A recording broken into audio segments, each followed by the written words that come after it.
আজ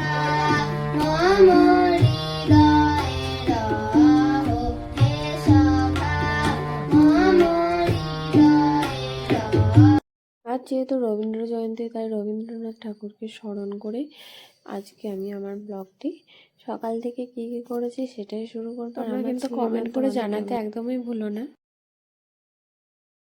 ঘরোয়াভাবে অনুষ্ঠানটি করবে বলেছিল বড়দের নিয়ে, আর এটা যেহেতু একটু গান টান করে সে কারণেই 2-4টে ছোটো ছোটো বাচ্চাকে ডেকেছিল।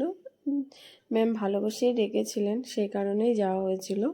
আর সকাল থেকে আমার ব্লগটি স্টার্ট করে দিয়েছি। সকালবেলায় টিফিন করার পরে এই যে দুপুরে মেনুতে আমি তোমাদেরকে আগেই চানার ডালনা রেসিপি শেয়ার করেছি। খেতে কিন্তু ভীষণই ভালো হয়েছিল। আর কি কি রান্না করেছি সেটাও তোমরা দেখতে পেলে। তারপরে দুপুরে লাঞ্চ সেরে নিয়েছি। সন্ধে যেহেতু ছিল প্রোগ্রামটা 6টায় যেতে বলেছিল, সেই কারণে আমরা রেডি হয়ে বেরিয়ে পড়েছি। আর গিয়ে দেখছি প্রত্যেকে চলে এসেছে। তো বড়দের প্রোগ্রাম, বড়রা হাজির। এখানে ছোট বাচ্চা খুব কমই আছে, 2-4 জন।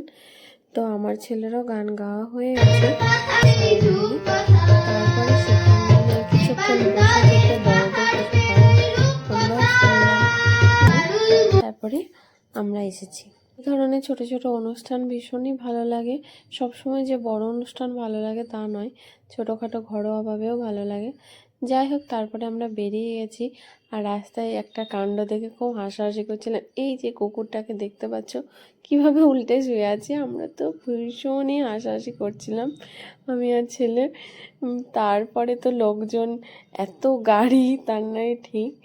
তো বাড়ি চলে আসলাম। তো আমার ব্লগটা কেমন লাগলো অবশ্যই জানিও। তো লাইক, কমেন্ট